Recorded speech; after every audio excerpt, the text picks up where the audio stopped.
Shadow Slave Bab 396. Sunny menyelamatkan beberapa makanan dari lemari es yang hancur, makan malam sangat larut, dan pergi ke ruang bawah tanah lagi, kali ini untuk melakukan perjalanan ke Chain Isles.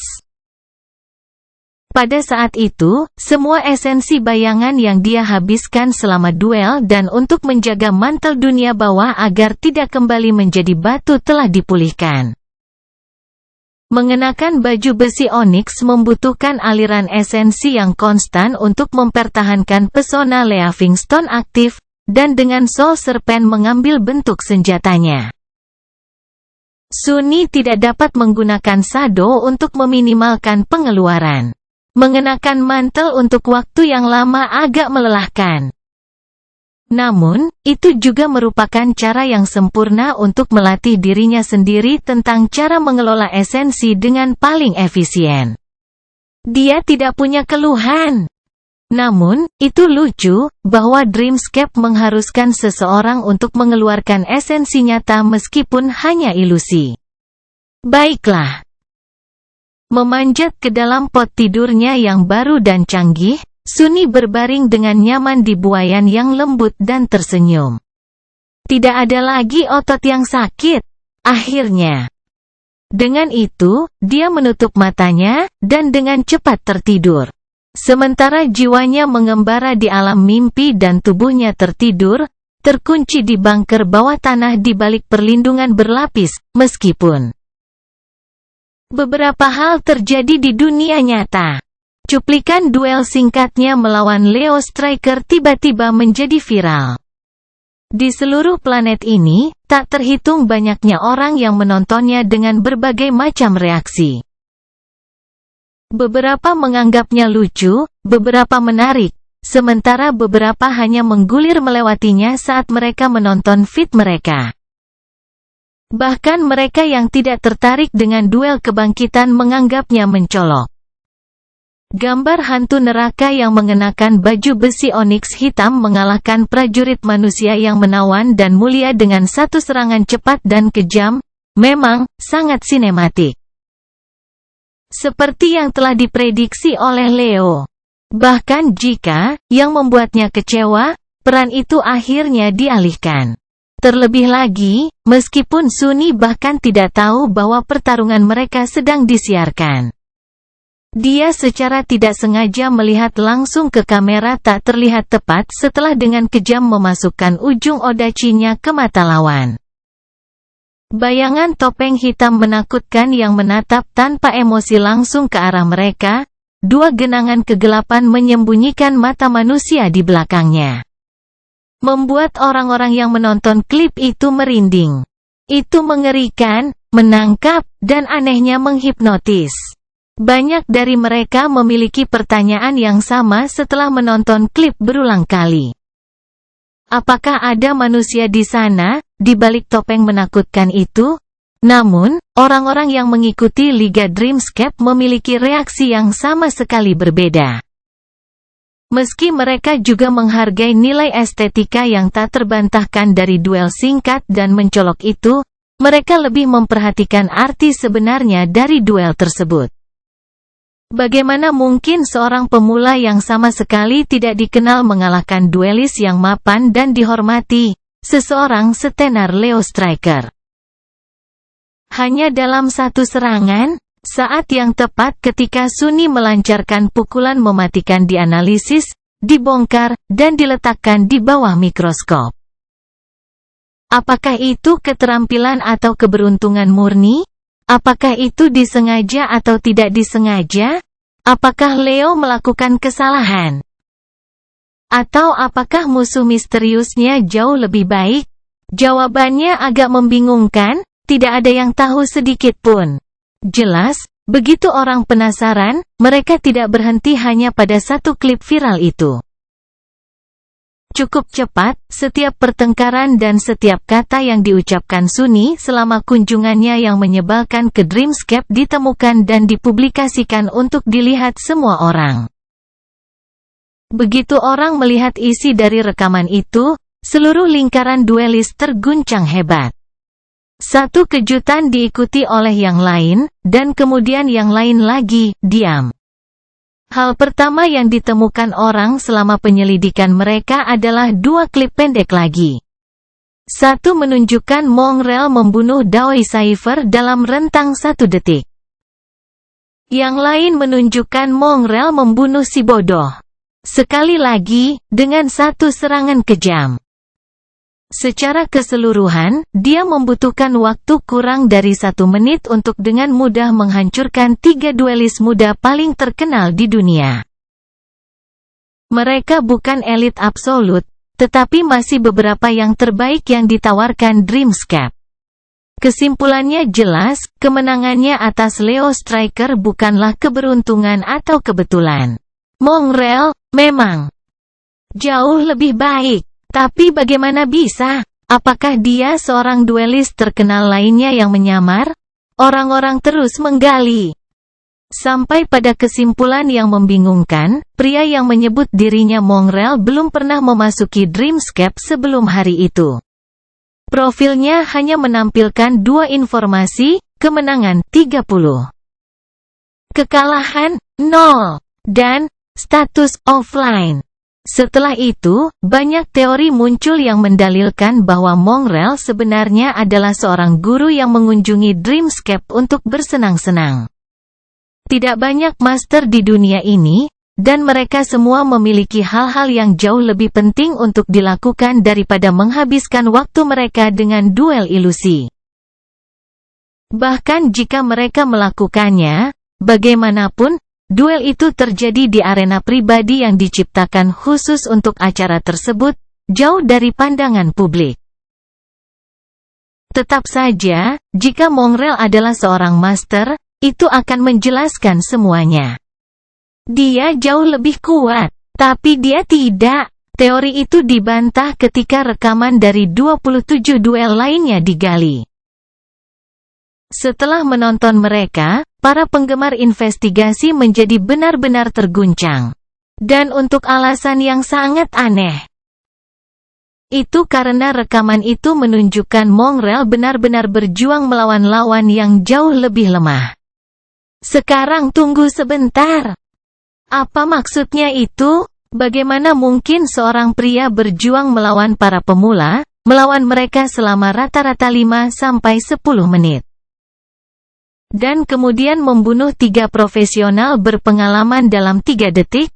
Jawabannya sangat membingungkan. Sementara orang-orang yang tidak tahu banyak tentang teknik bertarung berasumsi bahwa Mongrel hanya berpura-pura lemah, para ahli yang lebih berpengetahuan sampai pada kesimpulan yang mencengangkan. Mongrel hanya menggunakan gaya lawannya untuk melawan mereka. Dia datang ke Colosseum tidak tahu apa-apa tentang gaya Roaring Lion Strike yang populer. Dan menguasainya dalam rentang 1 malam sedemikian rupa sehingga bahkan full, Doi Cypher, dan Leo Striker sendiri. 3 petarung yang telah mempopulerkan gaya tersebut. Di tempat pertama. Tidak bisa menahannya bahkan untuk beberapa detik. Sekarang, giliran para ahli yang menggigil. Ironisnya, setelah memahami apa yang sebenarnya telah terjadi, mereka memiliki pertanyaan yang sama dengan orang-orang yang mengetahui tentang Awaken Duel setelah menonton klip viral. Apakah makhluk yang mengenakan topeng kayu hitam itu bahkan manusia? Dan mereka semua, terlepas dari minat dan tingkat pengetahuan mereka tentang seni pertempuran, sekarang bertanya-tanya hal yang sama. Siapa sih Mongrel itu? Shadow Slave bab 397. Dengan tidak adanya informasi baru, orang tidak punya pilihan selain melihat kembali rekaman Mongrel yang ada. Terpesona oleh prajurit iblis misterius, mereka membongkar setiap tindakan dan setiap kata, mencoba menemukan beberapa petunjuk tentang identitas, latar belakang, dan kedudukannya. Meskipun tidak banyak yang bisa dipelajari, lambat laun mereka menganggap ucapannya agak bermakna. Faktanya, orang akhirnya menemukan terlalu banyak makna di dalamnya, meskipun sebenarnya tidak ada. Itu semua hanya kebohongan canggung yang dibuat Sunny di tempat untuk memenuhi persyaratan trik sederhana. Dia tidak pernah bermaksud mengatakan sesuatu yang mendalam. Tetapi kapan niat baik pernah menghentikan orang dari hal-hal yang terlalu rumit? Tanpa Sunny mengetahui apa-apa tentang itu, Mongrel telah mendapatkan filosofi. Apakah kamu baru di Coliseum? Aku lahir di Coliseum. Duduk di kafetaria sekolah, dua siswa menatap komunikator murahan, mata mereka menyala dengan antusias. Salah satu anak laki-laki mengerutkan kening, lalu bertanya dengan bingung, "Aku tidak mengerti. Apa maksudnya? Bukankah Colosseum hanyalah arena Dreamscape? Bagaimana mungkin seseorang dilahirkan di sana?" Temannya menggelengkan kepalanya dengan jijik, "Bodoh. Apa kau tidak mengerti? Mongrel bukan berarti dia lahir di Dreamscape. Maksudnya dia lahir dalam pertempuran. Gladiator kuno itu adalah budak yang dipaksa bertarung sampai mati di luar keinginan mereka. Bukankah dibangunkan sama? Mereka terinfeksi oleh mantra dan tidak punya pilihan selain melawan makhluk mimpi buruk untuk bertahan hidup. Dalam arti tertentu, semua yang bangkit lahir di Colosseum." Di suatu tempat di pinggiran, beberapa pekerja berkumpul selama istirahat singkat mereka. "Apakah kamu bahkan manusia? Apa itu manusia? Aku bukan, dan belum pernah menjadi manusia." Salah satu pekerja menggigil. "Menakutkan. Apa menurutmu Mongrel sebenarnya adalah makhluk mimpi buruk yang menyusup ke dunia nyata?" Yang lain menggelengkan kepalanya. "Tidak, tentu saja tidak." Yang pertama menghela nafas, lalu mengapa dia mengatakan bahwa dia bukan manusia? Pekerja kedua melihat ke terowongan kotor knalpot filter udara industri yang mereka bersihkan. Lalu ke tangannya sendiri yang kapalan. "Apa artinya, menjadi manusia? Apakah kamu berpikir bahwa kamu dan aku benar-benar manusia? Tidak, bodoh. Mongrel itu memiliki lebih banyak otak daripada kamu, aku bersumpah. Dia setidaknya mengerti bahwa hanya memiliki 2 kaki dan 2 tangan tidak menjadikanmu manusia. Dia mengerti apa adanya." Yang ketiga mendengarkan percakapan mereka dan meringis. "Jadi apa?" "Ya, dia mengerti, tapi aku tidak melihat dia mengeluh." Orang itu mengambil tangan yang dia tangani dan mengubah dirinya menjadi pedang iblis terkutuk. "Apa yang telah kamu lakukan? Itulah pelajarannya. Mencoba mengajari kami, saya pikir. Tidak ada yang akan memperlakukan Anda sebagai manusia kecuali Anda berperilaku seperti itu." Jauh di sana, di kompleks Sleeper Academy, sekelompok pria dan wanita muda sedang melihat ke layar. "Itu pedang besar yang kamu dapatkan di sana. Apakah kamu tahu cara menggunakannya?" "Tidak. Kamu tidak tahu cara menggunakan pedang? Nah, apakah kamu ingin aku mengajarimu?" "Tidak." Salah seorang penidur menggaruk bagian belakang kepalanya, lalu bertanya, "Aku tidak mengerti. Mengapa Mongrel berbohong tentang tidak tahu cara menggunakan pedang? Dia jelas petarung yang sangat berpengalaman. Mungkin bahkan warisan. Apakah dia mencoba mengelabui Leo agar meremehkannya?" Seorang gadis yang berdiri di dekatnya tertawa kecil. "Dia tidak berbohong. Mengapa Mongrel perlu mengelabui Leo? Dia akan menang melawannya dengan adil dan jujur, bagaimanapun juga. Tidak, ada makna yang lebih dalam kata-katanya." Penidur lainnya mengangkat alis, "Apa artinya?" Gadis itu tersenyum penuh pengertian. Hanya seorang duelis yang sombong seperti Leo Striker yang akan mengaku mengetahui jalan di sekitar pedang. Seorang master sejati, seseorang yang bertarung melawan Nigma Creatures di Dream Realm alih-alih bermain game dengan Awaken in the Dreamscape yang dimanjakan.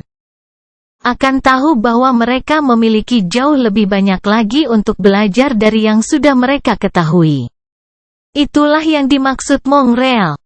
Tidak peduli seberapa baik dia mengerti bahwa dalam skema besar, keterampilan dan kekuatannya seperti bayi. Temannya terdiam beberapa saat, lalu bertanya, jika memang begitu, lalu mengapa dia mengatakan bahwa dia tidak ingin belajar lebih banyak? Gadis itu menggelengkan kepalanya. Dia tidak mengatakan bahwa dia tidak ingin belajar. Dia mengatakan bahwa dia tidak ingin Leo mengajarinya. Musuh sebenarnya dari Awaken adalah mantra, bukan manusia lain. Itu sebabnya Mongrel tidak mau diajari melawan manusia. Bahkan jika dia harus. Dan juga, jika seseorang kuat seperti Mongrel, mereka bisa mengakhiri pertarungan dengan satu serangan. Tapi kekuatan sejati tidak perlu menyerang sama sekali. Mungkin itulah yang Mongrel ingin. Untuk menjadi cukup kuat sehingga dia tidak perlu menghunus pedangnya lagi. Dan hanya beberapa ratus meter dari mereka, dalam perjalanan ke kompleks rumah sakit akademi, seorang wanita muda di kursi roda sedang menatap komunikatornya dengan ekspresi geli di wajahnya. Apa yang kamu lakukan di sini, di arena amatir ini? Aku di sini untuk belajar. Kutipan ini, khususnya, telah menjadi topik diskusi hangat di seluruh jaringan. Di antara duelis, itu menyebabkan badai filosofis. Tak terhitung kebangkitan dengan penuh semangat memperdebatkan maknanya. Tidak ada yang tahu apa sebenarnya maksud Mongrel, tetapi setiap orang setidaknya punya teori. Satu-satunya hal yang disetujui semua orang adalah bahwa pernyataan singkatnya menyembunyikan kebijaksanaan mendasar yang mendalam tentang sifat pertempuran dan cara untuk menjadi ahlinya. Tapi bukan Evie. Melihat komunikatornya, dia menggelengkan kepalanya dan berkata, untuk melupakan? Hah, pria itu pasti memukul kepalanya terlalu sering. Benar-benar tolol. Kemudian, dia melihat gambar itu sekali lagi, dan menambahkan, dan juga, ada apa dengan armor itu? Itu terlihat sangat familiar. Untuk sesaat, kupikir Eko Suni menjadi liar. Ide yang menyenangkan. Raut wajahnya akan sangat berharga. Dengan itu, dia menggelengkan kepalanya, menonaktifkan komunikator, dan melanjutkan perjalanannya. Evie memiliki hal-hal yang lebih penting untuk dilakukan daripada membuang-buang waktunya memikirkan bajingan. Namun, seluruh dunia tampaknya tidak. Shadow Slave bab 398. Dengan senang hati tidak menyadari badai yang disebabkan oleh kunjungannya ke Dreamscape di dunia nyata, Suni membuka matanya ke pulau altar di tempat suci. Karena berapa banyak waktu yang dia habiskan tanpa hasil untuk mencari lawan yang layak di Colosseum, dia tiba di Chain Isles lebih lambat dari biasanya. Matahari terbenam masih beberapa jam lagi, dan langit cerah dan cerah. Dia disambut oleh gumaman air yang mengalir, gemerisik dedaunan, dan angin sejuk. Suni tersentak sedikit dan melirik kesal ke genangan air bersih yang dalam yang mengelilingi sebidang kecil tanah tempat altar dan pohon kuno itu berdiri. Selama kunjungan pertamanya ke Sanktuari, Saint Tiris sendiri yang membawanya ke sini dari dunia nyata. Keduanya muncul di dekat altar. Ada masalah kecil. Suni telah terwujud sedikit lebih jauh dari biasanya, dan sebagai hasilnya, terjun langsung ke kolam alih-alih mendarat di tanah yang kokoh. Bukan kemunduran besar. Namun, di saat disorientasi, dia hampir mengalami serangan jantung. Jatuh ke dalam air terlalu mengingatkannya pada menit-menit pertamanya di Forgotten Shore. Untuk sesaat, dia berpikir bahwa dia kembali ke tempat terkutuk itu. Sejak hari itu, Sunni tidak pernah berakhir di air melainkan di tanah pulau altar lagi. Tetapi ketakutan yang pertama kali diberikan kepadanya masih segar dalam ingatannya. Tidak hari ini, dengan seringai penuh kemenangan, dia meninggalkan altar putih dan menuju cincin menhir tinggi. Sekarang hari sudah siang, sanktuari terlihat lebih padat. Sekelompok Awaken beristirahat di rerumputan taman, beberapa mendiskusikan usaha yang akan datang ke alam liar, beberapa hanya menghabiskan waktu sampai mereka dapat kembali ke dunia nyata. Seseorang tidak bisa begitu saja memasuki gateway segera setelah muncul di alam mimpi. Mungkin karena jiwa tidak dapat menahan perjalanan antar dunia terlalu sering. Mungkin karena mantra tidak ingin mereka kembali terlalu cepat, atau mungkin karena alasan lain yang tidak diketahui, kebangkitan harus menunggu beberapa jam sebelum diizinkan untuk digunakan. Sebuah gerbang lagi. Waktu yang tepat mereka harus menunggu sedikit berbeda dari orang ke orang, tetapi secara umum, sekitar 10 jam. Selama jam-jam ini, mereka yang terbangun yang tidak ingin mempertaruhkan nyawa mereka di hamparan liar alam impian biasanya menjalankan bisnis mereka atau memenuhi tugas mereka ke benteng. Banyak pekerjaan dilakukan untuk menjaga agar kantong manusia di alam impian tetap berjalan. Terlepas dari permintaan yang jelas untuk berjaga-jaga di dinding dan melawan serangan makhluk mimpi buruk. Tugas-tugas biasa seperti membersihkan dan menyiapkan makanan juga dibagikan di antara penduduk benteng. Dalam arti tertentu, setiap benteng adalah pemukiman, beberapa kecil, beberapa cukup besar untuk menampung ribuan orang yang bangkit. Populasi ketiga benteng besar bahkan lebih tinggi lagi, dengan ratusan ribu manusia mengunjungi mereka setiap hari. Sebagai perbandingan, sanktuari adalah benteng yang agak kecil, jadi setiap orang yang bangkit yang berlabuh di sini harus melakukan bagian mereka untuk melestarikannya. Untungnya, Sunni telah diberi peran sebagai pengintai tingkat lanjut. Sebagai imbalan atas laporannya tentang hal-hal yang dia perhatikan selama ekspedisinya dan pergerakan makhluk mimpi buruk melintasi kepulauan, dia dibebaskan dari tugas-tugas lain. Hanya sesekali harus melakukannya. Tugas kecil atau berjaga-jaga selama jam-jam paling gelap di malam hari. Dia agak senang dengan situasi itu. Sunni menyapa beberapa orang yang akrab dengannya, memasuki bagian dalam sanktuari, lalu menuju ke kamarnya. Sekarang adalah saat yang tepat untuk menyelesaikan hal-hal yang belum dia lakukan selama kunjungan terakhirnya. Yakni, menukar pecahan jiwa yang telah dia kumpulkan dengan kenangan atau kredit. Oh, dan untuk mempelajari koin kuno dengan benar untuk menggambar dan mendeskripsikannya untuk Guru Julius nanti. Tapi koin yang tidak berguna itu bisa menunggu. Saat ini, Sunni benar-benar ingin memuaskan keserakahannya. Membuka kunci peti yang berdiri di kaki tempat tidurnya, dia mengambil pecahan jiwa dari dasarnya dan melemparkannya ke dalam bungkusan begitu saja.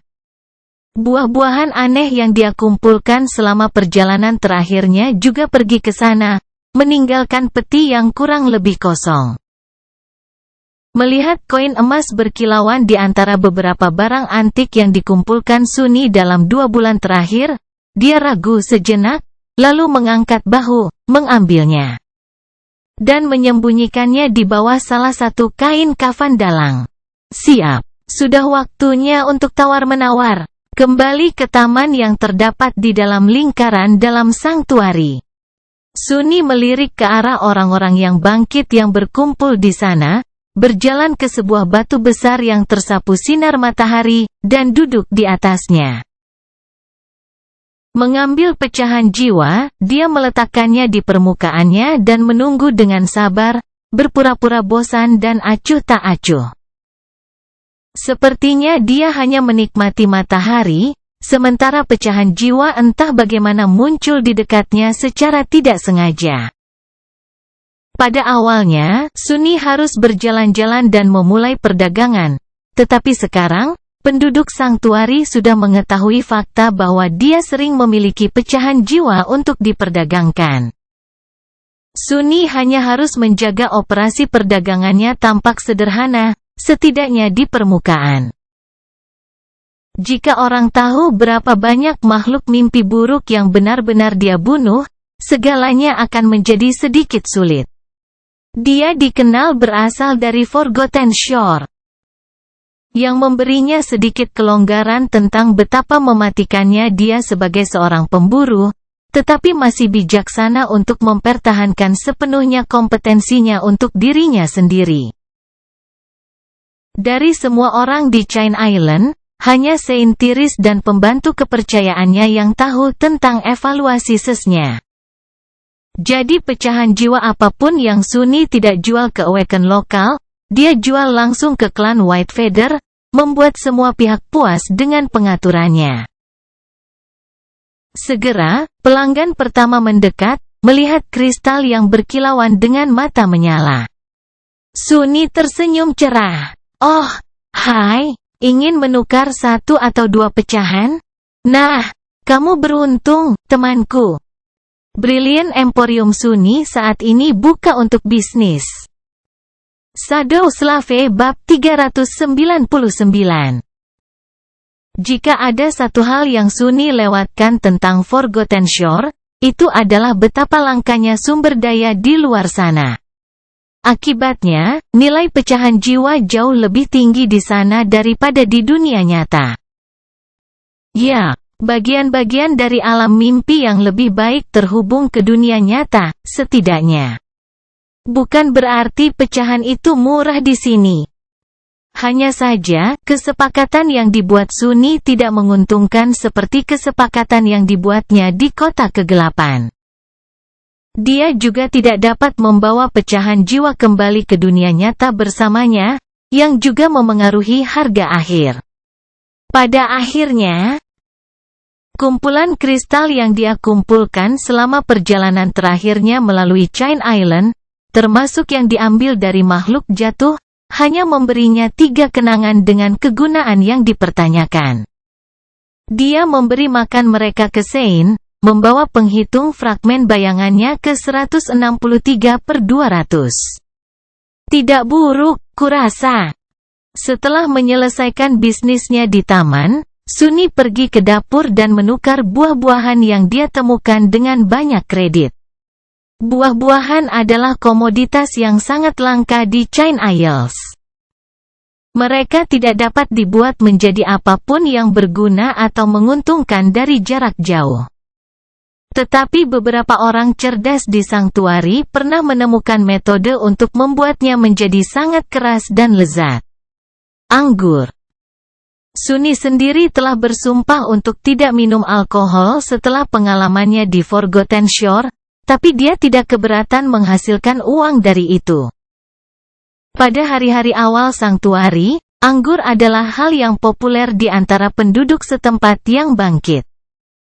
Tidak lama setelah didirikan, sebagian besar tanaman merambat pemakan manusia yang menanam buah telah diburu hingga punah di pulau sekitar benteng. Sekarang, hanya orang yang melangkah lebih jauh dan mempertaruhkan nyawanya lebih banyak yang memiliki kesempatan untuk menemukan beberapa buah, jadi biayanya cukup besar. Itu seharusnya. Belikan aku lemari es baru, kurasa. Sunny hanya memiliki gagasan yang sangat kabur tentang berapa harga lemari es, tetapi curiga bahwa pertukaran baru-baru ini akan cukup untuk menutupi biaya belanja untuk membeli yang baru.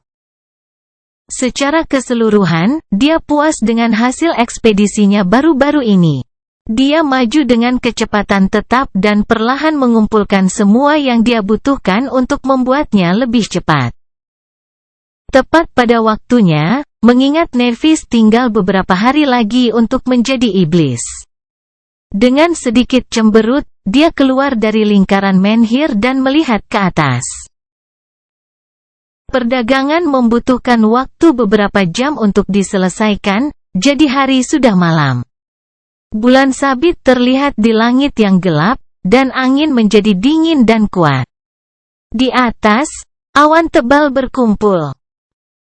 Kurasa akan turun hujan. Tiba-tiba dalam suasana hati yang cemberut, Sunny menghela napas dan memikirkan rencananya. Biasanya, dia akan merencanakan rute untuk perjalanan berikutnya ke kepulauan. Entah pergi ke reruntuhan yang belum dijelajahi atau habitat makhluk mimpi buruk yang dia siapkan untuk ditantang dan dibunuh.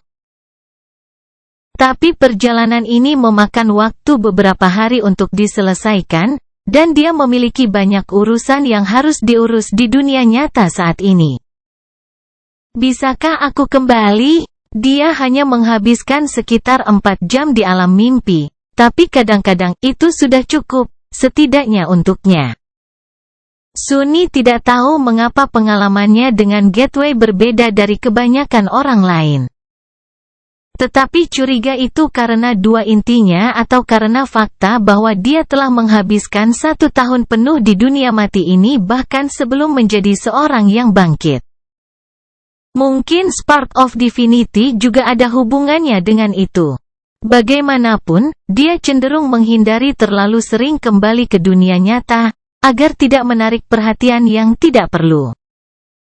Namun hari ini, dia bersedia untuk tidak terlalu berhati-hati. Hal-hal yang menunggunya di sana sangat penting, atau setidaknya mendesak. Sambil mengangkat bahu, Sunny menuju Pulau Altar. Berjalan di jalan batu dalam kegelapan total, dia menatap selubung awan yang menyembunyikan bulan dan menghela nafas. Lagi pula aku tidak benar-benar ingin keluar di tengah hujan. Mendekati monolit putih altar, Sunny ragu-ragu sejenak, lalu meletakkan tangannya di atasnya. Tidak terjadi apa-apa. Oh, kurasa ini masih terlalu dini. Sungguh mengecewakan. Tidak ada yang bisa dilakukan selain menghabiskan waktu dan menunggu kesempatan untuk mengaktifkan Gateway. Sunny mondar-mandir sedikit, menatap kedalaman kolam jernih, lalu mondar-mandir lagi. Akhirnya, dia kembali ke altar dan meraih gagang pisau obsidian yang tergeletak di permukaannya. Murni karena bosan. Sunny meregangkan setiap otot di tubuhnya dan mencoba mengangkat benda terkutuk itu. Tetapi tidak peduli seberapa keras dia menariknya, pisau itu tidak bergerak bahkan 1 milimeter pun. Minggir, sialan. Namun, tidak ada tanggapan. Menyerah, Sunny meringis dan melepaskan pisaunya. Yah, itu gagal. Lagi. Namun, ketika dia melakukannya, sebuah koin emas yang berat meluncur keluar dari bawah vambrasnya dan jatuh ke permukaan altar yang dipoles dengan cincin melodi. Itu berguling beberapa kali dan kemudian mendarat datar. Wajah orang cantik dengan gambar bulan sabit di dahi mereka menatapnya dengan senyum riang. Oh, benar, aku sudah lupa tentang hal itu. Sunny menggerakkan tangannya untuk mengambil koin, tetapi pada saat itu, tabir awan terbelah sedikit, membiarkan seberkas cahaya bulan yang pucat dan murni masuk. Cahaya jatuh pada koin dan membuatnya bersinar.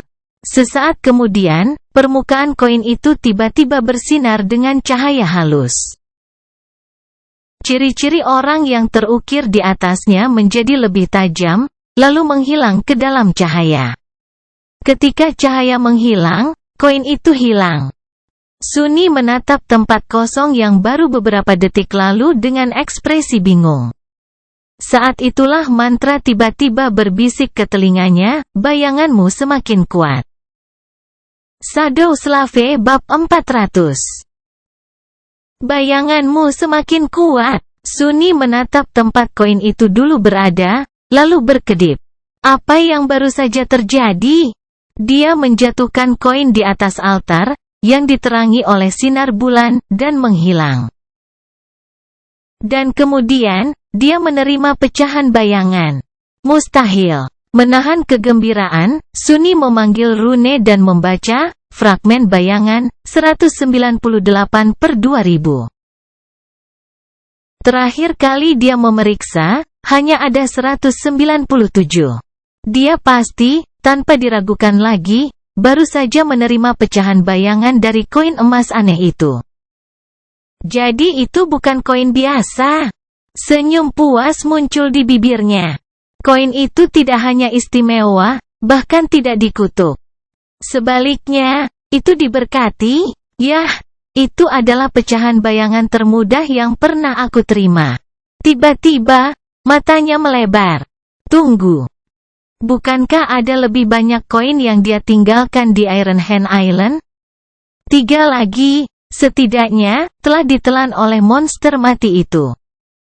Sebelum pikiran itu benar-benar terbentuk di benaknya, Sunny sudah meninggalkan Pulau Altar. Ada dua hal. Yang pertama adalah bahwa koin lain berpotensi menjadi sama dengan yang pertama dan menghadiahinya dengan fragmen gratis.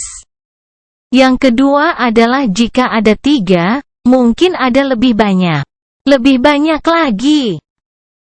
Iblis jatuh yang dia temukan bisa saja berasal dari tempat di mana seluruh harta karun berupa koin ajaib disembunyikan.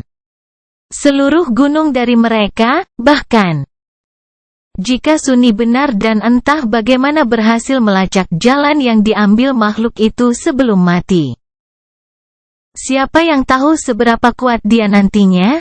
Mencoba menekan perasaan pusing karena menemukan rahasia besar dan menggiurkan, Sunny meninggalkan sangtuari dan menuju ke tepi pulau. Saat suara air terjun semakin keras dan tetesan hujan pertama jatuh ke tanah, siluet gelap tiba-tiba melangkah ke arahnya. Itu adalah salah satu penjaga. Sunny. Kan, apakah kamu benar-benar akan pergi keluar dalam cuaca seperti itu? Sebagian besar penjaga di sangtuari ini sudah tahu bahwa dia merasa nyaman dalam kegelapan. Jadi keterkejutan awal mereka melihat seseorang meninggalkan benteng pada malam hari sedikit banyak menghilang sekarang. Itu masih aneh bagi beberapa dari mereka. Sunny berhenti sejenak, lalu tersenyum. Ya, jangan khawatir, aku akan baik-baik saja. Lagi pula aku tidak akan pergi jauh. Hanya ingin memeriksa sesuatu di Iron Hand Island. Penjaga itu ragu-ragu, lalu mengangkat bahu. Baiklah, hati-hati di luar sana. Penglihatan malam atau tidak, ini bukan waktunya untuk manusia. Sunny berterima kasih kepada pria itu atas perhatiannya, lalu berjalan melewatinya. Bukan waktu untuk manusia? Untung aku monster, kalau begitu. Mendekati tepi Sanctuary Island, dia tidak membuang waktu dan memanggil Darkwing. Sunny tergoda untuk berubah menjadi bayangan dan bergegas menuju tujuannya, tetapi dia tidak ingin menunjukkan kekuatannya di dekat benteng secara terbuka. Bersabarlah. Karena sayap kegelapan tidak bisa benar-benar membiarkannya terbang, dia meluncur di atas rantai selama yang dia bisa, lalu mendarat di atasnya dan terus maju dengan berjalan kaki. Saat itu, hujan sudah turun agak deras. Permukaan besi di bawah kakinya berbahaya dan licin, jadi Sunny harus berhati-hati dan memperhatikan langkahnya, jangan sampai dia jatuh ke langit di bawah. Dia menggigil, mencoba memikirkan nasib yang lebih buruk. Tanpa sarana untuk terbang, dia hanya akan jatuh dalam kegelapan, tanpa akhir, sampai pikirannya hilang dan tubuhnya terbakar kelaparan, lalu perlahan berubah menjadi debu. Orang-orang di Chain Isles senang menceritakan kisah-kisah mengerikan tentang jiwa-jiwa malang yang jatuh ke bawah, dan Sunny dapat dengan mudah memahami ketakutan mereka. Untuk alasan itu, dia sangat berhati-hati agar tidak terpeleset. Hanya orang bodoh yang jatuh, mengetahui apa yang menunggu mereka di bawah. Aku tidak akan pernah. Seolah menjawab pikirannya, embusan angin tiba-tiba menabraknya dari samping, dan sambaran petir di kejauhan menyinari langit. Persetan dengan ini, tidak ingin menggoda nasib, Suni terjun ke dalam bayang-bayang dan melanjutkan perjalanannya sebagai salah satu dari mereka. Segera, dia tiba di Iron Hand Island. Lengan terputus dari raksasa logam tak dikenal itu masih ada, membuat Suni bertanya-tanya sekali lagi kekuatan apa yang bisa merobeknya dari tubuh makhluk itu. Menilai dari ukuran benda itu, pemilik lengan itu sendiri pasti memiliki ukuran yang mengerikan. Tidak benar-benar dalam skala yang sama dengan raksasa berjalan di Forgotten Shore, tapi masih sangat besar. Sisa-sisa iblis bersayap yang menelan koin misterius juga ada di sana. Namun, mereka tidak terlihat sama. Sekarang, hanya tulang dari kekejian yang menakutkan yang tersisa. Semua dagingnya telah lama dimakan oleh para pemulung rakus dari dunia mimpi buruk. Rerumputan di sekitar bangkai sekarang juga lebih tinggi, dan telah berubah warna dari hijau biasa menjadi merah cerah. Rerumputan tampak kenyang. Suni meringis. Di luar sini di alam mimpi, tidak ada makhluk atau tumbuhan yang benar-benar seperti yang terlihat. Kalau tidak, hutan lebat di pulau tempat dia bertarung dengan kawanan serigala jatuh pasti sudah lama dihancurkan oleh penghancuran. Bahkan hal yang paling tidak bersalah pun dipelintir, rusak, dan predator. Tanpa kehati-hatian yang cukup, bahkan sehelai rumput pun bisa mematikan. Tapi dia menginginkan koin itu. Mendekati hamparan rumput merah darah yang luas, Suni ragu-ragu sejenak, lalu maju selangkah. Dia merasakan tanah bergerak sedikit di bawahnya, gemerisik tetesan hujan berubah nada saat jatuh di rerumputan. Dengan cemberut yang dalam, Suni memanggil Moonlight Sat dan mengedarkan esensinya, mengirimkannya mengalir deras melalui gulungan Soul Serpent. Dia juga mengumpulkan kedua bayangannya dan membungkusnya di sekitar tubuhnya. Rerumputan bergoyang sedikit, lalu diam. Senyum halus muncul di bibir Suni. Memang, semua yang ada di alam mimpi itu berbahaya dan mematikan. Termasuk manusia. Nyatanya, Awaken mungkin adalah salah satu suku makhluk paling menakutkan di dunia ini. Jika bukan dalam hal kekuatan mentah, setidaknya karena kelicikan, kejahatan, dan ketidakpastian mereka. Untuk sesuatu yang lemah seperti sehelai rumput, adalah bijaksana untuk tidak membuat marah salah satu dari yang bangkit, terutama yang sama mengerikannya dengan Suni. Rasanya menyenangkan untuk ditakuti. Dengan tidak ada lagi yang mengancamnya, dia berjalan ke tempat di mana dia terakhir kali melihat koin-koin itu dan membungkuk, mencoba menemukan piringan emas yang memikat.